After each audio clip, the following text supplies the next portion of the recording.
ठीक है अनुभव जी, अब मैं थोड़े आपके सफ़र पर आता हूँ, सफ़रनामा की अपने बात के सफ़र पर आता हूँ। 16 साल की उम्र में आपको सीवियर डायबिटीज़ डिटेक्ट होती यस। है, डायग्नोज होती है। उसके बाद का सफ़र थोड़ा मुश्किल रहा होगा, फैमिली में इंडिविजुअली भी एक ट्रॉमेटिक सिचुएशन रही होगी। जी। उसके बाद आप मॉडलिंग की दुनिया में आते हैं। जी। उसके बाद आप एक से एक हिट मूवीज़ देते हैं अपने जो आपका करियर रहा, एक्टिंग का करियर रहा उसमें। फिर एक समय आता है कि आप राजनीति में एंट्री करते हैं, जी। नए डायमेंशन में आप आगे बढ़ते हैं। ठीक है, आप एमपी राज्यसभा रहे, आपने लोकसभा का चुनाव भी लड़ा, आपने बड़े बड़े लीडर्स को हराया। ठीक है, एक समय ऐसा आया जब आपने एक लंबे टाइम तक बीजेडी को सर्व करने के बाद आपने वहां से रिजाइन दिया और आपने बीजेपी को ज्वाइन कर लिया। जी। एक जगह पर आपने ये लिखा है कि, बल्कि आपने मल्टीपल जगहों पर ये बात कही है कि नवीन पटनायक साहब जो हैं वो आपके पिता समान हैं। जी। लेकिन अब सही फिर कहा भी है। एक सिचुएशन ऐसी आती है जहां पर आप दामन छोड़ देते हैं नवीन पटनायक साहब का या फिर उनकी पार्टी का, जिस पार्टी में वो थे, मुख्यमंत्री थे, और आप बीजेपी का दामन थाम लेते हैं। ये थोड़ा अटपटा लगता है सुनने में।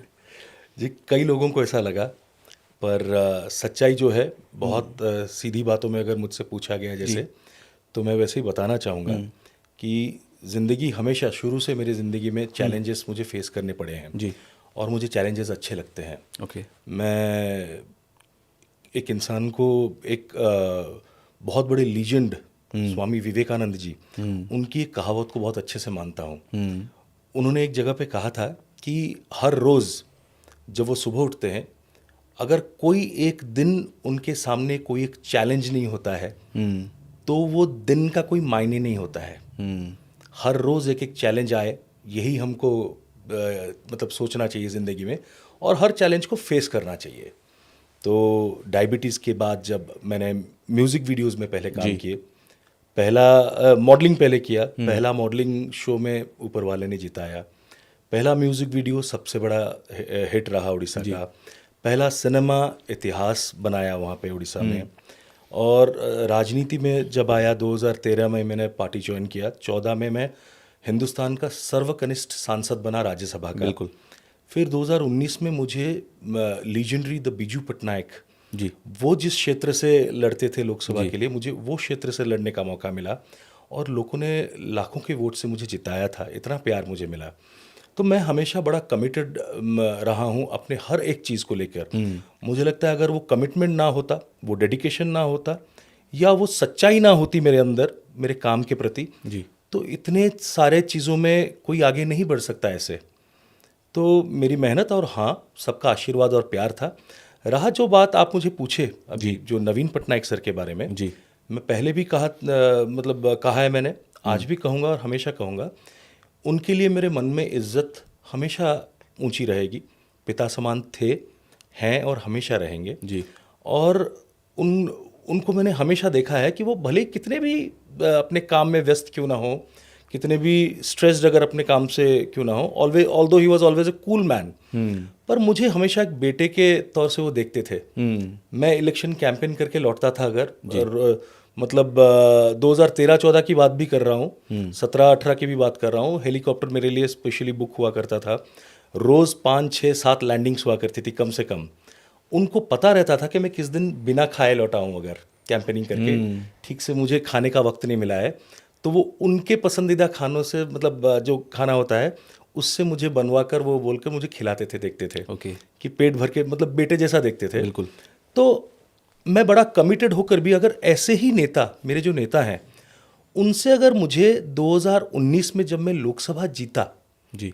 और सिर्फ और सिर्फ मेरे मैरिटल डिस्कॉर्ड की वजह से मुझे उनसे मिलना ही बंद कर दिया गया, मुझे कोई मौका ही नहीं मिला उनसे अकेले मिलने के लिए, वो मुझे बड़ा तकलीफ दिया। क्योंकि 2017 में, 16 में भी एक बार बात उठी थी, 15-16 में भी, कि मेरा डिवोर्स शायद हो जाएगा, क्योंकि हम दोनों की बनती नहीं थी शुरू से। बिल्कुल। मैंने हमेशा कोशिश किया था कि क्योंकि इतना प्यार करके किसी से मैंने शादी किया है, रिश्ते को कैसे मैं बचाऊं, और मेरे मन में उनके लिए इज्जत हमेशा रहा है, भले ही वो मेरी इज्जत करें या ना करें।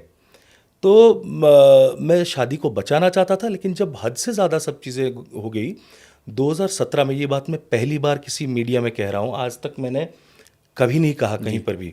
2017 में मुझे मेरे पिता, मेरे बड़े भाई साहब, सब ने मुझे समझाया था कि जब डिवोर्स की बात हम लोगों के यहाँ पे बहुत ज़ोर से चर्चा में हुई, बन नहीं रहा है रिश्ता, कुछ नहीं, तो सबने मुझे एडवाइस किया कि सर से मिलकर उनको बताओ. He is a very understanding person, he is a visionary, he is a statesman, don't fear, he will definitely understand you. और मुझे ऐसा मौका मिल गया एक बार कि मैजिकली जैसे हुआ सिचुएशन, सर के साथ 1-to-1 मैं एक वक्त में मिला. बिल्कुल. और मुझे हमेशा वो परमिशन मिलता भी था, ग्रांट होता था सर के साथ मिलने के लिए. तो तब सर को पता नहीं कैसे लगा कि अनुभव कुछ सोच रहे हो, कुछ बोलना चाहते हो. तो मैंने अपने तरफ से उनको सारी बातें कही. मैंने कहा कि सर ऐसे दौर से गुजर रहा हूँ काफ़ी सालों से, और वो तो वो इंसान है जो मेरी शादी में भी आए थे फंक्शन में. तो उनको पता है, मुझे जानते हैं, बेटे की तरह जिसको प्यार करते हैं उनको पता नहीं है कि उनका बेटा कैसा इंसान होगा, बिल्कुल, कैसी सोच रखता होगा, कैसा व्यक्तित्व होगा वो. तो उनको जब मैंने बताया, मुझे एक पिता समान एक समर्थन उनका मिला कि आप परेशान मत हो, ज़िंदगी में अप्स एंड डाउन्स आते रहते हैं. सबसे पहले तो उन्होंने मुझसे ये पूछा था कि क्या आप कुछ कर सकते हैं इसको अमेंड करने के लिए. तो मैंने कहा कि सर मैंने बहुत कोशिश किया. अल्टीमेटली जब मैं और मेरा परिवार सब हम फेल कर गए और अब बहुत ही ज़्यादा दिक्कतों का सामना करना पड़ रहा है, बहुत ही ज़्यादा तकलीफ़ों का, तब हमने ये फैसला लिया कि नहीं और नहीं. गलती क्या किया हमने? कुछ नहीं, प्यार ही तो किया था जी. तो क्यों और भुगतना इतना. तो तब उनका जो प्यार और उनका जो साथ मुझे मिला था, मुझे 100 हाथियों से ज़्यादा बल मुझे दे दिया जैसे ऐसे, और हिम्मत कि नहीं अच्छा काम और करना है. And I had always been a dedicated disciplined worker of my party. 2024 30 मार्च को मैंने पार्टी छोड़ा जी. 1 अप्रैल 2024 को मैं बीजेपी ज्वाइन किया, भारतीय जनता पार्टी. उत्कल दिवस उस दिन होता है, तो एक ओडिया होने के नाते मेरा स्वाभिमान मुझे कहा कि ये सही तारीख है मेरे लिए ज्वाइन करने के लिए. मैंने भारतीय जनता पार्टी ज्वाइन किया. माननीय प्रधानमंत्री नरेंद्र मोदी जी के नेतृत्व में आगे काम करने के लिए वो जिद मैंने ठाना.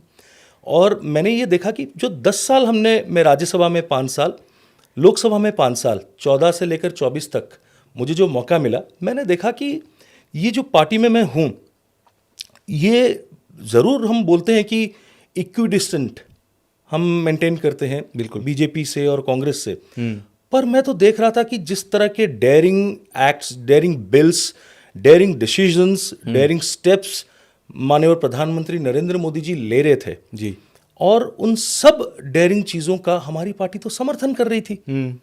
हम ही तो उन सब बिल्स के ऊपर चर्चा कर रहे थे. मैं कई विषय पर मैंने पार्टिसिपेट किया है, मुझे वो मौका मिला है, और मैंने देखा कि हम पार्टिसिपेट भी कर रहे हैं और अच्छी अच्छी डिसीजंस लिए भी जा रहे हैं. बिल्कुल. वो ट्रिपल तलाक की बात कर दीजिए, धारा 370 के हटने का बात कर लीजिए, कोई भी मुद्दा आप ले लीजिए. तो हम अगर किसी का समर्थन कर रहे हैं तो खुल के समर्थन क्यों ना करें. बिल्कुल. छुप के और अंदर उस चीज़ को रख के समर्थन करने का कोई मतलब नहीं बनता है. और मैं अकेला इंसान नहीं था उस पार्टी में जो ये चीज़ों को फील करता था. शायद बहुत ऐसे नेता हैं जिन्होंने पार्टी छोड़ा भी उसी कारण, और नवीन पटनायक सर से किसी को मिलने का मौका नहीं दिया गया 2019 के बाद से. मैं मेरे नेता से, मेरे पिता समान नेता, मेरे गुरु समान नेता, मैं उनसे मिल नहीं पा रहा था. तकलीफ नहीं होगी.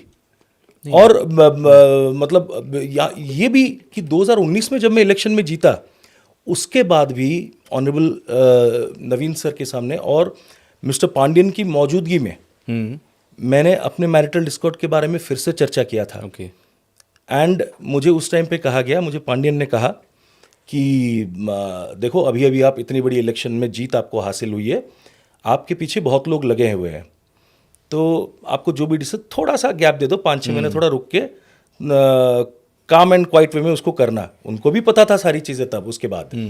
लेकिन दुख की बात यह हुआ कि उन्होंने किसी ने मेरा साथ नहीं दिया, और ना ही मेरे नेता से मुझे मिलने का मौका दिया, अवसर दिया कि मैं जाके मेरे नेता से बोल पाऊँ कि सर मेरे साथ ये हो रहा है. मेरे अपने ही लोग, कुछ लोग, गिने चुने कुछ लोग, वो मुझे बहुत बुरी तरह से परेशान कर रहे हैं. मैंने कोई गलती नहीं किया, फिर भी मुझे भुगतना पड़ रहा है. मुझे स्टार कैंपेनर के लिस्ट से हटा दिया गया. मैं नेशनल स्पोक्स पर्सन बना था, मुझे वहाँ से हटा दिया गया. लेकिन ये सब कुछ हो रहा था, और आप क्योंकि पिता समान थे, वो आपको बेटा समान मानते थे जी नवीन पटनायक साहब पूरी तरह खामोश रहे जी। क्या आपको लगता है उनकी खामोशी की वजह कुछ और थी? दूसरी बात, रेजिग्नेशन लेटर जो आपका हमने पढ़ा उसमें एक बात आप लिखते हैं कि 4 साल से मेरा दम घुट रहा था पार्टी के अंदर। वो 4 साल से दम घुट रहा था, आपने पहले ये बात बोली कि उनको आपको मिलने का समय नहीं मिल पा रहा था, नवीन पटनायक साहब से मिलने नहीं दिया जा रहा था। किसी भी तरीके से आपने बीजेपी ज्वाइन करने से पहले ये कोशिश नहीं की कि कैसे भी करके एक बार मुझे बात करनी चाहिए, उसके बाद मैं बीजेपी में जाऊं? मैंने बहुत बार मिलने का कोशिश किया। बीजेपी मिलने के लिए मुझे किसी की सलाह की जरूरत नहीं थी जी। ये बात तो तय है, क्योंकि मैं जब अपने आंखों के सामने देख रहा हूं मेरे नेता को, मेरे देश के सबसे प्रिय प्रधानमंत्री जी को देख रहा हूं, जिस तरह के वो पावर और जो एनर्जी, जो डायनेमिज्म वो पूरे विश्व में भारत को लेकर स्थापित कर रहे थे। भारत का जो पुराना इतिहास, जो बुरा इतिहास रहा है, उसको हटाकर हमारे ग्लोरियस पास्ट को आगे ला रहे थे, वो मेरे लिए मायने रखता था एक भारतीय होने के नाते। देश प्रेमी से बढ़कर क्या प्रेम हो सकता है? माँ और धरती माँ जी, ये दोनों ही तो सबसे ज्यादा अहमियत रखते हैं हमारी जिंदगी में सबके। बिल्कुल। तो मुझे भारतीय जनता पार्टी में ज्वाइन करने के लिए किसी की सलाह की जरूरत नहीं थी, लेकिन हाँ, मैं अपने इन तकलीफों के बारे में मेरे अपने सर को मैं बता पाऊं, उसके लिए मैंने बहुत कोशिश किया मिलने के लिए। मुझे मिलने का कोई अवसर नहीं दिया गया। जैसे होता है ना, जैसे बाज मतलब पूरा बैठ के रहता है, देखता है कि कब शिकार उसको उठाना है जी, उस तरह से मुझे वॉच करके रहते थे कि मैं कैसे सर से ना मिल पाऊं। वो लोग कौन थे? हैं काफ़ी लोगों को अभी मीडिया के माध्यम से पता भी चल चुका है, और मैं तो बता रहा हूं, जैसे मतलब मान लीजिए मैं अपने जिनसे मेरी गलती से शादी हो गई थी उनके बारे में भी विषय में अगर मैं बोलूं, 2024 में जब इलेक्शन हुआ, उनको मतलब मुझे स्टार कैंपेनर से हटा दिया गया था उससे पहले से, पर उनको कैंपेनिंग के लिए बुलाया जाता था इलेक्शन से पहले। जी, ये 24 की बात नहीं, उससे पहले की। कोर्ट में कटघरे में मैं खड़ा हुआ करता था, पर ये कोर्ट के डेट्स को डिसऑनर करके इलेक्शन कैंपेनिंग के लिए जाया करती थी, जबकि मैं सदस्य था पार्टी का, वो सदस्य नहीं थी पार्टी की। तो इस तरह के ह्यूमिलेशंस, बैनर पोस्टर्स से मेरा फोटो हटवाना और मीडिया में जानबूझकर एक प्रोपेगेंडा शुरू करना कि मैं क्रिमिनल हूं। मैंने तो संवैधानिक अधिकार से, जिस तरह से हर किसी की, हमारा हिंदू मैरिज एक्ट है बिल्कुल 1955 का जी, तो उसके तहत शादी जैसे होती है, और शादी बहुत सैक्रेड चीज़ होती है, बिल्कुल। उसके साथ ही साथ हमारा कॉन्स्टिट्यूशन, हमारा लॉ, हिंदू मैरिज एक्ट ही हमको वो सुविधा देता है कि अगर शादी किसी तरह से, किसी वजह से नहीं भी बनती है, नहीं सक्सेसफुल होती है, तो आप विच्छेद भी कर सकते हैं, दोनों अलग हो सकते हैं। और विच्छेद हो उसमें इज्जत से हो जी, जरूरी नहीं है कि आप एक दूसरे के ऊपर मतलब कीचड़ उछाले, एक दूसरे के खिलाफ बोले। मैंने हमेशा वही चाहा था कि दोनों एक दूसरे के साथ हमेशा दोस्त बनकर रहें, पर उनको ये मंजूर नहीं था। उनको पॉलिटिकल, उनके एम्बिशंस कुछ अलग थे, कुछ स्ट्रैटेजीज, कुछ कॉन्स्पिरेसीज थे। अभिमन्यु को चक्रव्यूह में फंसाने जैसा उन लोगों ने, बहुत लोगों ने सब कुछ रचा था, सारा चक्रव्यूह, पूरा चक्रव्यूह।